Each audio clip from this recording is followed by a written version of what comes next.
होने वाला है। पूरा देश जानता है कि कांग्रेस में गांधी परिवार का ही कोई व्यक्ति नंबर 2 हो सकता है। इसलिए जिस दिन से राहुल गांधी जी कांग्रेस में एक्टिव हुए थे, तभी से वो सोनिया जी के बाद नंबर 2 ही थे। इसलिए वो नंबर 3 थे नहीं कि नंबर 2 हो गए हैं। कांग्रेस उनको उपाध्यक्ष बना रही है। इससे कोई देश को लाभ नहीं होना, न कोई कांग्रेस पार्टी को लाभ होना है। भारतीय जनता पार्टी को कतई कोई आपत्ति नहीं है, लेकिन भारतीय जनता पार्टी को इस बात की चिंता जरूर है कि पिछले 8 वर्षों में राहुल जी की भूमिका इस सरकार में अहम रही है। संगठन के दृष्टिकोण से और उस परिवार, कांग्रेस के परिवार के दृष्टिकोण से उनके मन में इस देश के युवाओं के लिए क्या है, इस देश के बेरोजगारी के लिए क्या है, इस देश में तमाम जो घोषणाएं यूपीए की सरकार ने की थी 100 दिन के भीतर 2004 और 2009 में, उसके विषय में क्या है, देश में महिलाओं पर जो आतंक फैला हुआ है उसके विषय में क्या है। वैसे कांग्रेस के चिंतन शिविर के दूसरे दिन आर्थिक, सामाजिक, राजनीतिक समेत कई अहम मुद्दों पर विस्तार से चर्चा हुई।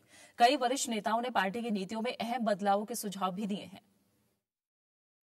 कांग्रेस की भावी रणनीति तय करने के लिए जयपुर के चिंतन शिविर में जुटे नेताओं ने दिन भर कई मसलों पर माथापच्ची की।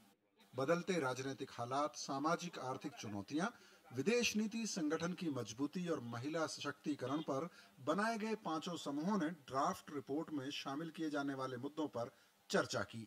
ट्राइबल के लिए और कैसे काम करना चाहिए, माइनॉरिटी वर्ग के लिए, अल्पसंख्यकों के लिए तमाम ऐसी स्कीम है, उनको भी इन चीजों पर जोर दिया गया है, सोशियो इकोनॉमिक चीजों में। तो तमाम चीजों पर तमाम लोगों ने, नौजवानों ने लेके और हमारे वरिष्ठ मंत्रियों ने भी अपने सुझाव दिए। तो मैं समझ सकता हूँ एक बहुत ही बेहतर सुझाव आएंगे जब पेपर हम पेश करेंगे कल के तारीख को। महिलाओं को लेके जितने भी इश्यूज हैं, और मैं कहती हूँ गांव से लेके सिटीज तक, उन सब चीजों पे बहुत सारी चर्चाएं हुई। और मुझे पूरी उम्मीद है कि जब आप कल ये प्रस्ताव पत्र पढ़ेंगे।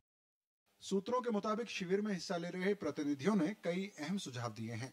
पार्टी को लोकतांत्रिक ढंग से चलाने के लिए सभी स्तरों पर नामांकन की संस्कृति खत्म की जाए। पार्टी के महासचिव, राज्यों के प्रभारी, प्रदेश और जिला अध्यक्ष लोकसभा और विधानसभा चुनाव नहीं लड़े। यूथ कांग्रेस और एनएसयूआई में चुनाव कराने के लिए राहुल गांधी के मॉडल को पार्टी और इससे जुड़े संगठनों में लागू किया जाए। संगठन में सुधार से जुड़ी एंटनी समिति की सिफारिशें लागू हों। केंद्रीय मंत्रियों को कम से कम एक राज्य का प्रभारी बनाया जाए।